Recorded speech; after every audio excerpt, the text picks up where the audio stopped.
Thank you and welcome to the show this morning. The topic this morning is nonviolence and reconciliation, and we're fortunate to have with us to talk about nonviolence and reconciliation Dr. Bernard Lafayette, the president of American Baptist College. And Dr. Lafayette, let me welcome you to the show this morning. Thank you. Dr. Lafayette, you know, we've had you on the show a number of times, and we've talked about a number of interesting things. And today we're going to talk about nonviolence and reconciliation. But before we get into that, let's talk about Dr. Bernard Lafayette, and to have him to give us some information about his background, his education, and some of the things that were important and significant in your life in leading you to the presidency of American Baptist College. Well, thank you very much. It's an interesting journey to have come to American Baptist College back in 1958 from Tampa, Florida, graduated from high school, and to pursue an education in Bible theology at the American Baptist Theological Seminary, it was called in those days. It's since become the American Baptist College. The experience was one that I felt was destined, because I had gotten a 4-year scholarship to Florida A&M University in there in Tallahassee, but I was led to the American Baptist Theological Seminary because of my interest in theology and Bible studies and that sort of thing.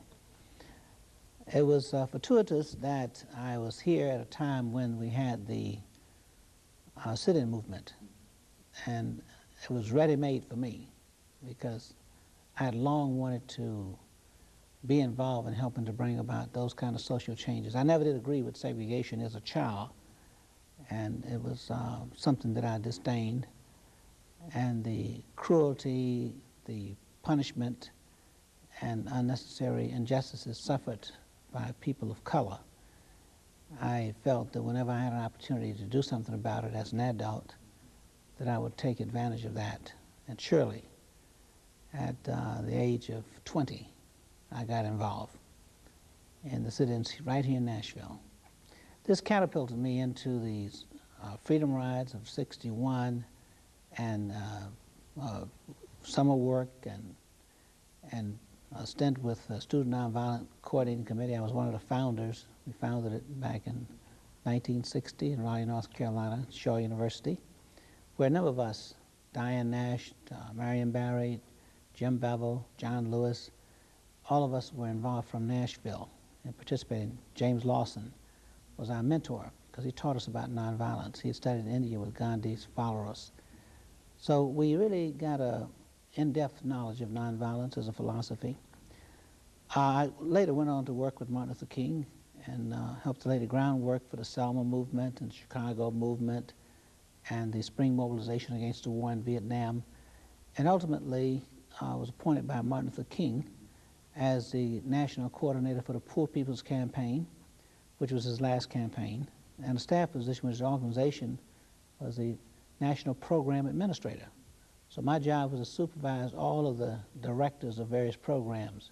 Hosea Williams, who was over voter registration, and Jesse Jackson over PUSH, and Jim Bevel over direct action, and all of those colleagues of mine with whom I grew up. I was second in line to Honorable Andrew Young as the vice president for the organization.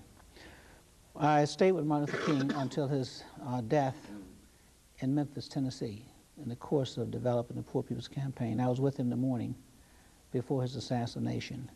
And one of the things Martin Luther King said to me was that he wanted us to, at all costs, to embrace nonviolence and not to abandon it, because he predicted that violence would prevail during this period, but that in the near future, violence will take its course, and that people will understand that nonviolence is a better way.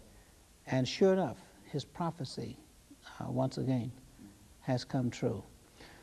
After Martin Luther King's assassination, I went to Boston University Law School and then pursued my education at Harvard University, a graduate school of education, where I received a master's and a certificate of advanced study and the doctorate in education.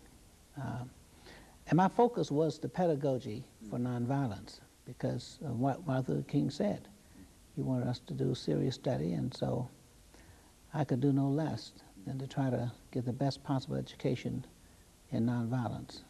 And of course, I have degrees in administration as well. And I've been a school principal and deans of various institutions, Alabama State University, Lindenwood College in St. Louis, professor and director of Peace Studies program at Gustavus Adolphus College in Minnesota. So I've worked with various educational programs across the country. And I was selected to come to Nashville once again as the Vice President for Academic Affairs at the American Baptist College under Dr. McLothian. And when he resigned from presidency there, I was asked by the Board of Trustees to assume the presidency. So that's a brief sort of journey for Dr. Lafayette. And so you've been involved in a number of very, very significant nonviolent kinds of activities over your career, Dr. Lafayette, beginning with the student nonviolent activities that you were involved in. I tell you, let's look at, since this program is nonviolence and reconciliation, let's have you to give us what you might consider to be a prescription for nonviolence. What does it take in order to create an environment of nonviolence? Well, the first thing Dr. Haney requires is extensive training and education, because nonviolence is not only of the heart, it's of the head.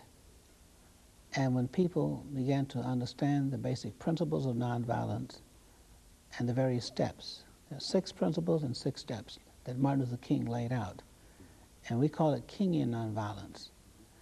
And once you can understand that nonviolence is really for the courageous, it doesn't take much courage to use violence against another person, but nonviolence starts with the courage of the individual to face violence and to apply nonviolence in the face of violence.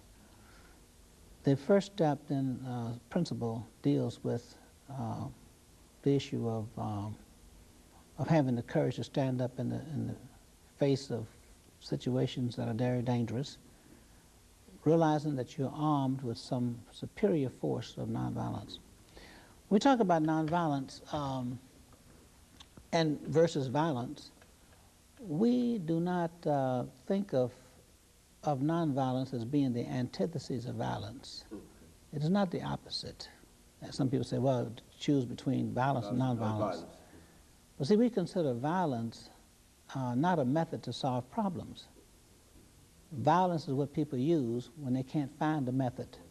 They resort to violence until they find a method to solve the problem.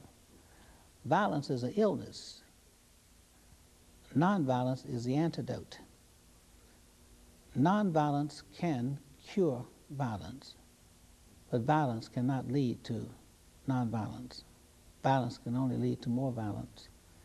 So the proper understanding of nonviolence as a philosophy and as a way of life carries with it a set of principles, strategies, and skills that require one, first of all, to make a self-assessment. Many times we contribute to the violence even though we may be unaware. Sometimes our behavior, our attitude, our perception of the problem. Many people get angry over situations and try to attack the person. But nonviolence teaches us that we do not attack the person, but we attack the problem. Okay, and then of course, Dr. Lafayette, let us have our first break and we'll be back and talk about the other aspects of that. We'll be back with you following this commercial break. Got it? The president of American Baptist